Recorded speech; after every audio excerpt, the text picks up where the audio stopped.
Good morning. 2-3 दिनों से हम लोग ऑनलाइन के माध्यम से अपना वीडियो नहीं भेज रहे थे और आप लोग पढ़ाई भी अपनी नहीं कर रहे थे।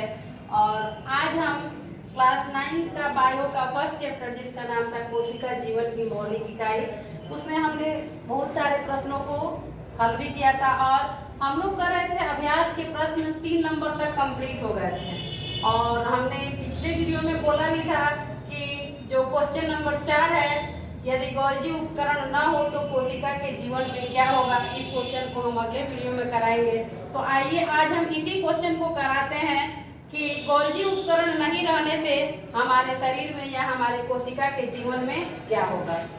आइए, गोल्जी उपकरण चिकने चपटे एवं नलिकाकार समूह के रूप में केंद्रक के पास अवस्थित होता है। गोल्जी उपकरण जो है वह देखने में कैसा होता है? चिकने चपटे एवं नलिकाकार समूह के रूप में केंद्रक के पास उपस्थित होता है और यह उपकरण कोशिका में न हो तो श्रावण का कार्य, यानी जो भी स्रावित होते हैं हार्मोन्स, उसका कार्य, संश्लेषित पदार्थों का पैकेज, यानी जो भी पदार्थ संश्लेषित किए गए हैं उसका पैकेज, अंदर एवं बाहर स्थानांतरण, स्थानांतरण माना होता है तबादला, अंदर एवं बाहर स्थानांतरण तथा लाइसोसोम्स बनाने का कार्य नहीं होंगे। यानी यह गोल्जी उपकरण हमारे शरीर में कई कार्यों को करता है। यानी सबसे पहला कार्य है उसका श्रावण का कार्य, दूसरा है संश्लेषित पदार्थों का पैकेज, तीसरा कार्य है उसका अंदर तथा बाहर स्थानांतरण, अंदर एवं बाहर उसका होता है स्थानांतरण तथा लाइसोसोम्स बनाने का कार्य।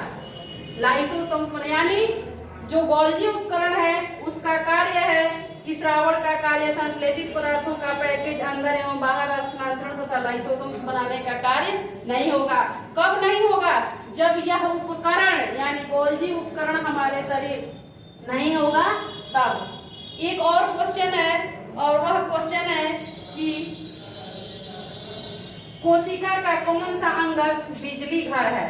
आप सभी जानते भी हैं और इसके पिछले वाले टेस्ट में हमने आप लोगों को ऑब्जेक्टिव में क्वेश्चन भी दिया था कि किसको माने ऊर्जा घर ये कहा जाता है या माइटोकॉन्ड्रिया को क्या कहा जाता है। आइए हम देखते हैं कि वह कौन ऐसा अंग है जो हमारे शरीर में ऊर्जा का घर है या बिजली उत्पन्न करता है। या और भी है क्वेश्चन नंबर 5, कोशिका का कौन सा अंगक,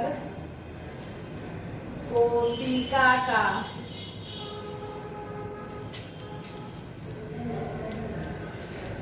कौन सा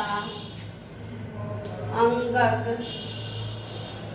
कोशिका का और कौन सा अंगक बिजली घर है, बिजली घर है। आंसर होगा इसका माइटोकॉन्ड्रिया कोशिका के बिजली घर है। माइटोकॉन्ड्रिया, माइटोकॉन्ड्रिया, माइटोकॉन्ड्रिया कोशिका का,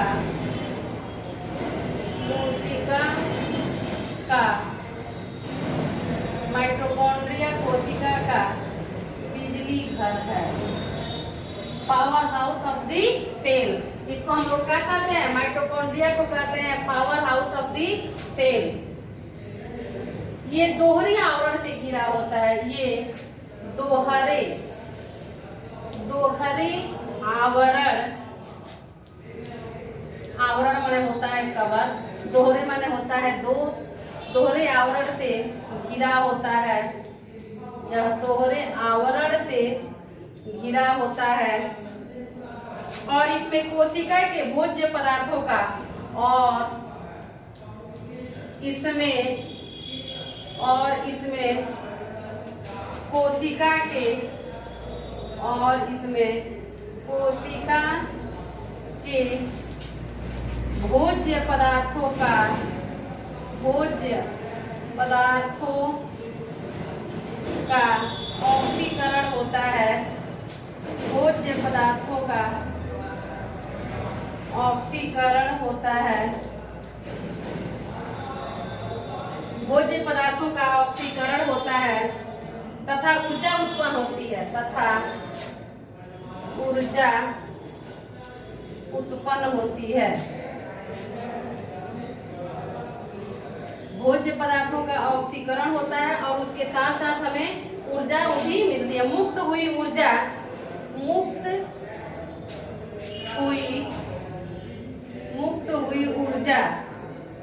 एटीपी। एटीपी का फुल फॉर्म क्या होता है? Adenosine triphosphate. ऊर्जा एटीपी के रूप में, एटीपी लिख ही देते हैं, एडिनोसिन ट्राइफॉस्फेट, एडिनोसिन ट्राइफॉस्फेट के रूप में संग्रहित हो जाती, माने इकट्ठा हो जाती है,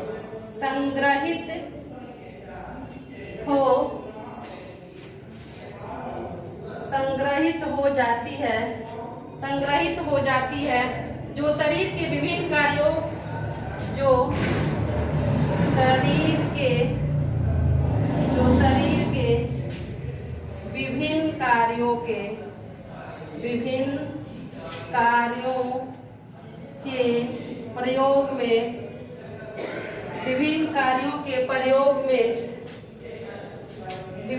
के प्रयोग में प्रयोग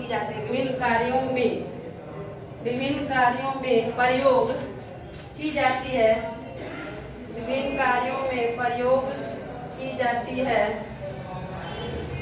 इनके पास अपना डीएनए और राइबोसोम्स होता है, इनके पास अपना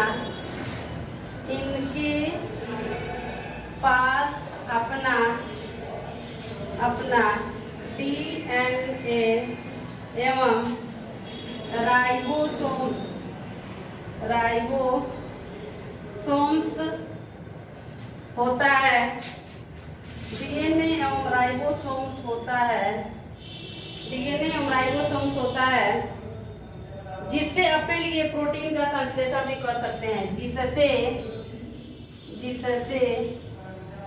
ये अपने लिए